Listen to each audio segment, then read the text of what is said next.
Suzuki Access 125 full engine fitting video எடுத்திருந்து storage full edit பண்ண முடியல. அதனால் நம்ம என்ன பண்ணியிருக்கோம், அதில் சொன்ன முக்கியமான பாயிண்ட் மெக்கானிக். இப்போ நம்ம மெக்கானிக் மாட்டுறது கழட்டுறது எல்லாமே தெரியும். அதையும் தாண்டி நம்ம மெக்கானிக் என்ன புரிஞ்சுக்கிறணும், கஸ்டமருக்கு ஏன் இந்த வேலை வருது, இது எதனால் வருது, அதுக்கு ஏன் நம்ம என்ன ஜாமான், ஒவ்வொரு ஜாமாவும் நம்ம எதுக்காக முக்கியத்துவம் கொடுக்குறோம், நீங்கள் என்னென்ன ஜாமான் மாற்றலாம், எப்படி மாற்றலாம், கஸ்டமருக்கு நீங்கள் எப்படி தெளிவாக வேலை பார்த்து கொடுக்கலாம்னு சொல்லியிருக்கு. ஆனால் ஃபிட்டிங் வீடியோ கிடையாது. பைக்கை ஸ்டார்ட் பண்ணி சவுண்டை கேளுங்க. சவுண்டை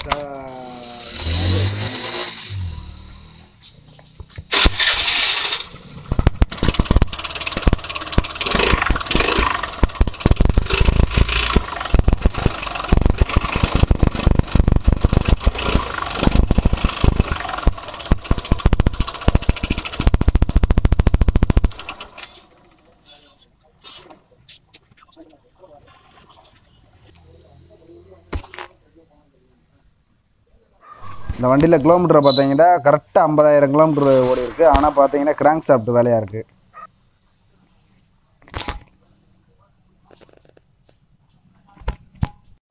கஸ்டமரோட கம்ப்ளைண்ட்டை பார்த்தீங்கன்னா ஆயில் குறையுது. ஆனால் ஹெட் ஓரிங்கில் ஆயில் கேட்குது. ஆனால் இதனால் அந்தளவு குறையாது. நம்ம பிஸ்டன் கண்டிப்பாக மாற்றி தான் ஆகணும். இருந்தாலும் நம்ம கிராங்கில் சவுண்டு கேட்குது. அதனால் சென்டரை நம்ம சைடு ஃபேனையும் இந்த சைடு கிளட்ச் பிளேட்டையும் கழட்டி சவுண்டை என்னான்னு செக்அப் பண்ணிவிட்டு கஸ்டமர்கிட்ட எவ்வளோ ரேட் வருதுன்னு சொல்லிடுவோம். இது பார்த்திங்கன்னா நம்ம கஸ்டமர்கிட்ட ஆஃப் இன்ஜின் ஆயில் லீக் ஆச்சு, ஆயிலு குறைஞ்சிக்கிட்டே இருந்துச்சு. அதனால் நம்ம கஸ்டமர்கிட்ட பேசி ஆஃப் இன்ஜின் விலைக்காக 5 ரூபாய்க்கு 5000த்துக்காக பேசினோம். இது என்னாச்சுன்னா 5000த்துக்கு முடியல, 10,000 ஆச்சு. அது எதனால் அப்படின்னும் போது இங்கே வாங்க. இப்போ இது வந்து ஆஃப் இன்ஜினு. இப்போ நான் கிராங்கை என்ன பண்ணுறேன், இது வந்து நம்ம ஆஃப் இன்ஜினா ஃபுல் இன்ஜினா நம்ம சேக் பண்ணி பார்ப்போம். கிராங்கை அந்தளவுக்கு உங்களுக்கு துல்லியமாக தெரியாது. அதுக்காக நம்ம இது ஒரு சின்ன ட்ரிக்கு. நம்ம ஃபுல் இன்ஜினா ஆஃப் இன்ஜினுன்னு பார்க்குறதுக்கு நம்ம கிராங்கோட கையை இழுத்து பிடிச்சிக்கிறணும். இழுத்து பிடிச்சிட்டு இப்போ நான் அதை தட்டி காமிக்கிறேன்.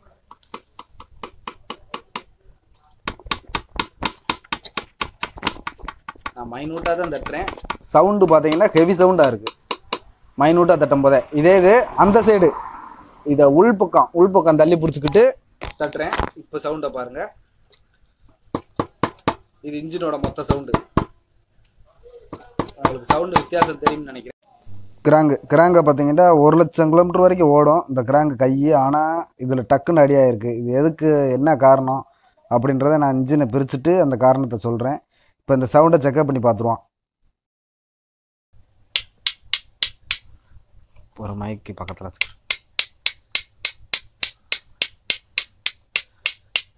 பார்த்தீங்கன்னா சவுண்டு கேட்குது. ஃபுல் இன்ஜின்னாலே இன்ஜின் வாட்டர் சர்வீஸ் நம்ம பெட்ரோல் போட்டுக்கு நல்லா க்ளீன் பண்ணி அதை வாட்டர் சர்வீஸ் அடிக்கிறது வழக்கம். ஆனால் இது வந்து நிறைய பேர் பண்ணுறதில்ல. இது என்ன மெயின் காரணம்டா, நம்ம ஆயில் லீக்கேஜ். கஸ்டமருக்கு நீங்கள் எவ்வளவு தான் நீங்கள் நல்லா பார்த்து கொடுத்தாலும் ஆயில் லீக் ஆச்சுனாலே முகம் சுழிச்சுருவாங்க. அந்த ஒரே காரணத்துக்காக தான் நம்ம என்ன பண்ணுறது, ஃபுல்லாக கழுவி அதை வாட்டர் சர்வீஸ் பண்ணி காய வச்சு நீங்கள் அந்த இருக்க ஆயிலை பூரா எடுத்துட்டிங்கனாலே ஆயில் லீக்கேஜ் குறைஞ்சிரும். அதுக்காகத்தான் ஃபுல்லாக வாட்டர் சர்வீஸு. இந்த ப்ராசஸ் பெரிய ப்ராசஸ்ஸு. இருந்தாலும் நம்ம தெரியுன்றதுக்காக வீடியோவாக போட்டிருக்கோம். அது பார்த்தீங்கன்னா ஃபுல்லாக வாட்டர் சர்வீஸ் பண்ணி அதை பெட்ரோல் வாஷ் பண்ணி ஃபுல்லாக ஏர் அடித்து க்ளீன் பண்ணி அதை எப்படியும் பார்த்தோன்னா ஒரு 5 மணி நேரம் காய வச்சு அதுக்கப்புறம் தான் மாட்டுவோம். அப்படின்றப்ப நீங்கள் கேஸ்கட்டே போடாமல் எம்டியாக மாட்டினாலும் ஆயில் லீக்கேஜுன்ற பேச்சுக்கே இடம் இல்லை. அந்த மாதிரி இருக்கும். அதே மாதிரி இதை கழுவி நம்ம தனியாக எடுத்து வைக்கும்போது இதுக்கு இந்த பார்ட்ஸு நம்ம எடுத்து மாட்டுறதுக்கு வைக்கும்போது எந்த ஒரு பொருளும் நம்ம மாட்டையில் மிஸ்ஸும் ஆகாது. அதுக்காக கழுவுறது.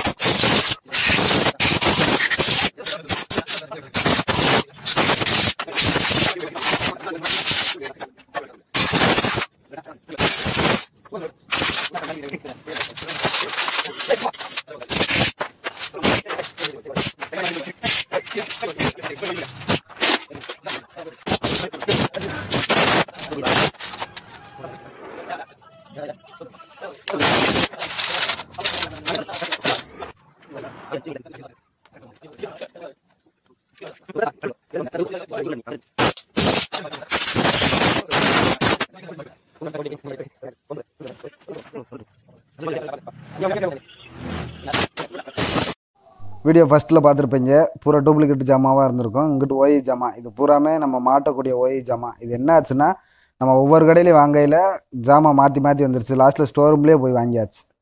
இது பார்த்தீங்கன்னா ஹெட்டு டாப்பு மூடி ஓரிங்க 77 ரூபா. அடுத்து பார்த்தீங்கன்னா ஆயில் செல் கிட்டு செட்டாக வந்துடும். இது வந்து 94 ரூபா. இது பார்த்தீங்கன்னா டைமிங் செயின் பார்த்தீங்கன்னா 171 ரூபா. இது பார்த்தீங்கன்னா 55 ரூபா.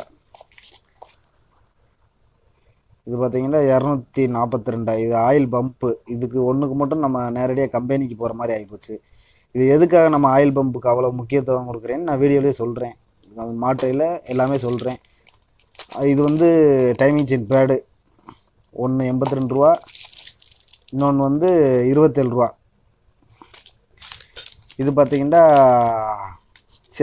சேஸோட புஷ்ஷு என்ன சொல்லுவாங்கன்னா, நம்ம இன்ஜினுக்கும் சேஸுக்கும் கனெக்ட் ஆகிற அந்த புஷ்ஷு மவுண்டிங் வாசர்னு சொல்லுவாங்க.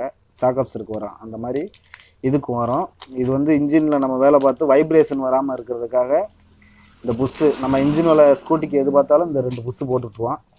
அதே மாதிரி இது PS6னால ஏர் ஃபில்ட்ரு முக்கியம், அதனால் ஏர் ஃபில்ட்ரு ஒன்று வாங்கியிருக்கு. இவ்வளவு தான் இந்த வண்டிக்கு நம்ம வாங்கியிருக்கோம். வச்சுருப்பேன். இதில் போன ஜாமான் என்னாண்டா கிராங்கு பேரிங் மட்டும்தான், மற்ற எதுவுமே போகலை. டைமிங் செயின் நல்லா தான் இருந்துச்சு, ஆயில் பம்பும் நல்லா தான் இருந்துச்சு. ஆயில் பம்பு வீல் நம்மளுக்கு தேவைப்படும், வீலை மட்டும் கழட்டிக்கிடுவோம். ஹெட்டு ஓரிங் கண்டிப்பாக மாற்றணும். டைமிங் செயின் முன்னாடி மாற்ற அவசியம் இல்லை, ஆனால் அது எதுக்கு மாற்றுறோம் அப்படின்னு சொல்கிறேன். பிஸ்டனு பார்த்தீங்கன்னா தேய கிடையாது, ஆனால் இந்த வண்டி ஆயில் குடித்த வண்டி. இது எதனால் இப்படி தேயுது ஆயில் குடிக்குது அப்படின்றத நம்ம வீடியோ மாட்டையிலே இது எதனால் முழு காரணமும் சொல்கிறேன். சுசுகி ஆக்சிஸ் வந்து இந்த மாதிரி அது அப்படின்னா பிஸ்டன் தேயாது, 50,000 கிலோமீட்டர் தான் ஓடும், ஆனால் ஆயில் குடிக்க ஆரம்பிச்சிடும். அது என்ன காரணம்னு வீடியோலேயே பார்ப்போம். டயத்தை பார்த்தா தெரியும், நம்ம எடுக்கிற டயம். வீடியோ எடுக்க இவ்வளோ நேரம் ஆகிப்போச்சு. இப்போ ஒரு வண்டி 2 வண்டி முடிச்சுட்டு இப்போ பார்க்க டைம் ஆயிடுச்சு. அதனால் வீடியோவில் என்னென்ன முக்கியத்துவம், கஸ்டமராக இருந்தாலும் சரி வேலை பார்க்குறவங்களா இருந்தாலும் சரி என்ன முக்கியம் அதை மட்டும் நாங்கள் டக்குன்னு சொல்லி வீடியோவை முடிச்சிடுவோம். பாருங்கள், உங்களுக்கு இன்ஜினை பற்றி எப்படி இன்ஜின் வேலை பார்க்குது, என்னென்ன ஜாமான் எதுக்கு மாற்றுறோம், எது மாற்ற அவசியம் இல்லை, நீங்கள் இன்ஜின் வேலை இவ்வளவு மாற்றி பார்க்கணுமா இல்லை இவ்வளவு காசு நீங்கள் செலவழிக்கணுமான்றது உங்களுக்கே தெரியும். நீங்கள் ஆயில் பம்பு இங்கேருந்து இது ட்ரெயின் போல்டு, நீங்கள் ஊற்றுற ஆயில் இந்த இருக்குது லெவல், மூடியோட லெவலை பார்த்தீங்கன்னா இங்கே இருக்குது, இது மட்டத்துக்கு இருக்குது. இப்போ இங்கேருந்து உறிஞ்சு பின்னாடி வழியில் ஆயில் பம்பு ரொட்டேட் ஆகும், வீல் வழியில் ரொட்டேட் ஆகிற ஆயிலு நம்ம பம்ப் பண்ணி போகையில் இங்கேருந்து பார்த்தீங்கன்னா ஒரு வால்வு நம்ம ஹெட்டுக்கு போகிறது. இன்னொன்று பார்த்தீங்கன்னா சென்டரில் இருக்குது. இந்த சென்டரில் பார்த்தீங்கன்னா இந்த ஒரு ஹோல்ஸ் இருக்குது. இந்த ஹோல்ஸில் என்ன பண்ணோம்னா பீச்சி அடிக்கும் போது என்ன ஆகும்னா, இப்போ பார்த்தீங்கன்னா சாம்பிளுக்காக சொல்கிறேன், இது வந்து பேரிங்கு கிராங்கு இங்கே வச்சுருக்கோம்டா. இந்த கிராங்குக்கு நான் கை போன காரணம் வந்து 50,000 கிலோமீட்டர் தான் ஓடி இருக்கு, ஆனால் கை ஏன் போச்சு அதுக்கு காரணம் என்னன்னா, இந்த இதில் பீச்சி அடிக்கிற ஒரே ஒரு இந்த ஹோல்ஸ் வழியில் அடிக்கிறது தான் இந்த கிராங்கு கையில் பட்டு இந்த கைக்கு மொத்தத்துக்கு ஆயில் போகும், மற்ற எதுக்குமே இங்கே ஆயில் போகாது. ஊற்றுற ஆயில் லெவலு இது மட்டும்தான் இருக்கும். கிராங்கு கை பார்த்தீங்கன்னா இப்படி இருக்கும். இங்கே ஊற்றுற ஆயில் பம்பு வழியில் ஏற்றி தான் மேலே வரும், தவிர இங்கேருந்து ஆயிலு இங்கே இந்த பேரிங்கு எதுக்குமே இந்த கைக்கு வராது.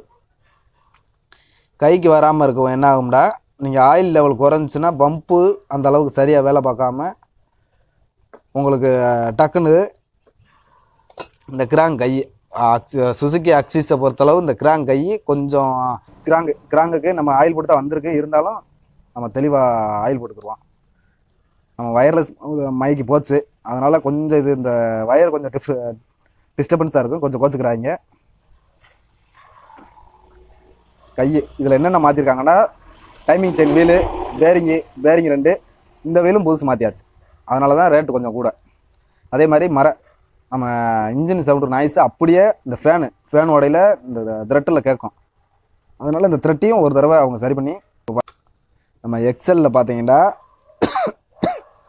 இந்த மட்டை வைப்போம், அதே மாதிரி சுசுக்கிலையும் இந்த மட்டை வைக்கணும். இந்த மட்டை எதுக்காகண்டா, மாட்டி அந்த கிராங்கு கேஸை ஃபுல்லாக மாட்டிட்டு சொல்கிறேன், இந்த மட்டை வைக்கணும். இப்போ பார்த்தீங்கன்னா இந்த மட்டை வந்து இவ்வளோ தூக்குனா தான் வருது. நீங்கள் 2 கேஸையும் மாட்டிட்டு இதை சென்ட்ரு பண்ணிக்கிறணும். நம்ம ஆயில் பம்பு எதுக்காக மாற்றுறோம்னா, இப்போ நான் சொன்னேன், மொத்த இன்ஜின் கிராங்குக்குமே ஆயிலோட ப்ரெஷர் தான் அந்த அந்த ஓட்ட வழியில் ஹோல்ஸ் வழியில் பீச்சி அடிக்கும். இங்கே பார்த்தீங்கன்னா தெரியும், இந்த கைக்கு பீச்சி அடிக்கிற மொத்த ப்ரெஷரே ஆயில் பம்பு தான். நீங்கள் இன்ஜின் வேலை நல்லாவே பார்க்கலாட்டியும் இதில் நல்ல ப்ரெஷர் இருந்துச்சுன்னா டாப்புக்கும் நல்ல ஆயில் போகும்.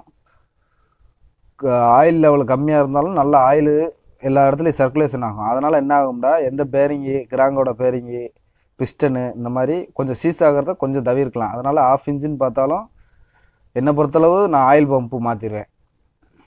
நீங்களாக இருந்தாலும் ஆஃப் இன்ஜின் பார்த்தா ஆயில் பம்பு நம்ம மாற்றுறதுக்காகத்தான் இது அவுட்டர்லேயே கொடுத்துருக்காங்க. அதுதான் ஃபஸ்ட்டு மெயின் காரணம். நம்ம ஆஃப் இன்ஜின் வேலை பார்த்தாலும் ஆயில் பம்பு மாற்றணும் ப்ராப்பராக வேலை பார்த்தா.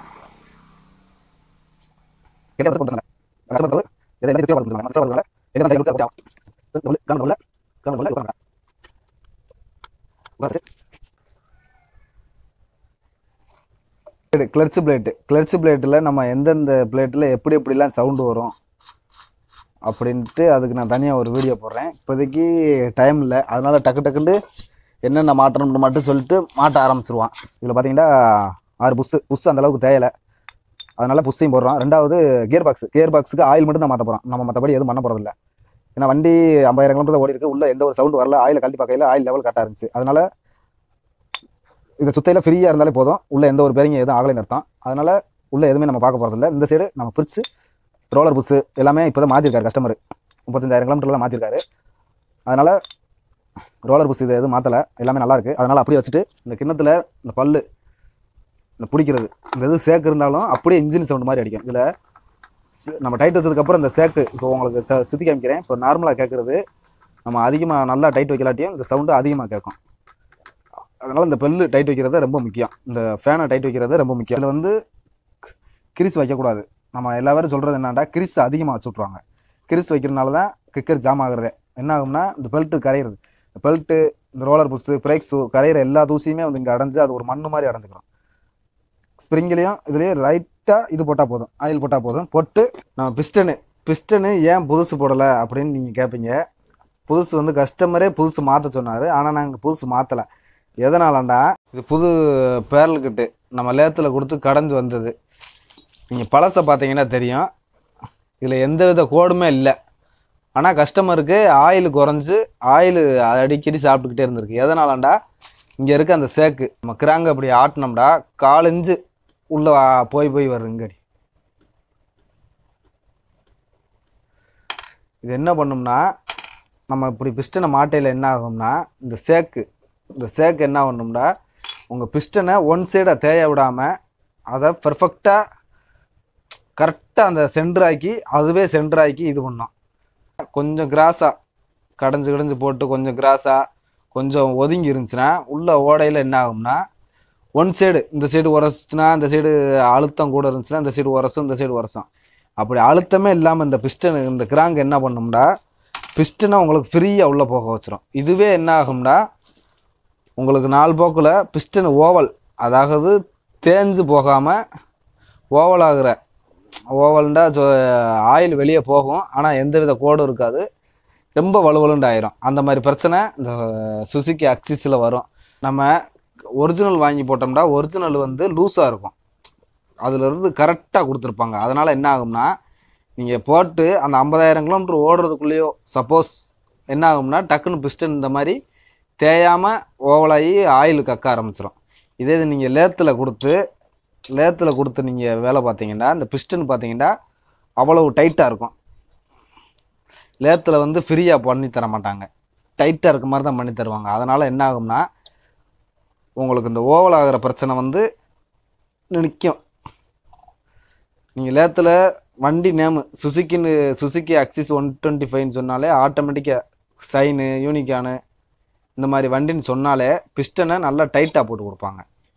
அது டைட்டாக போடுறதுனால என்ன ஆகும்னா, இந்த கிராங்கு சேக்குனால உங்களுக்கு ஓவல் ஆகிற கம்ப்ளைண்ட்டு வராது. சுசுகி அக்சிஸ்ன்னு கிடையாது, ஹோண்டா சைனு யூனிகானு எஃபிசெட்டு இந்த மாதிரி வண்டிகளுக்கு நீங்கள் பார்த்தீங்கன்னா, வண்டியை நிப்பாட்டியிருந்து ஸ்டார்ட் பண்ண உடனே புகை அடிக்கும் போதே நீங்கள் தெரிஞ்சுக்கலாம் அந்த பிஸ்டன் ஓவல் ஆயிடுச்சுன்னு அர்த்தம். இது தேயா கிடையாது, தேயாமல் ஓவல் ஆயிடுச்சு. அது எதனாலண்டா, இந்த சேக்கனால தான். இந்த புள்ளியை பார்த்தீங்கன்னா கீழ்ப்பக்கம், இந்த புள்ளி கீழ்ப்பக்கம் வர மாதிரி வச்சு, இது வந்து எக்ஸிட்டு. இப்போ நம்ம எப்படி வச்சுருக்கோம்னா எம்மு ரிங்கு, ஆயில் ரிங்கு வந்து மேலே, அதுக்கு சப்போர்ட் ரிங்கு இங்கே ஒன்று, 4 ஸ்டெம்முக்கு நேராக, அதாவது 4 அந்த கம்பிக்கு நேராக இங்கே ஒன்று இங்கே ஒன்று, அந்த ஆயில் போல்டு சேஃப்டி ரிங்கு வந்து இங்கே இருக்குது. இது டாப் 1 டாப் 2 இப்படி இருக்குது. இதுதான் ரிங்கு மாட்டுற டைப்பு. இப்படி தான் அங்கேயும் மாட்டி விட்ருக்காங்க. நம்மளும் இதே மாதிரி தான் மாட்டுவோம், அப்படியே தூக்கி சொருகிக்கலாம்.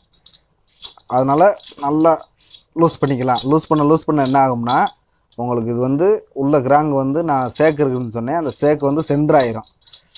நீங்கள் மேக்னெட்டை மாட்டினீங்கன்னா இந்தளவுக்கு இழுக்க முடியாது வெறும் செயினை.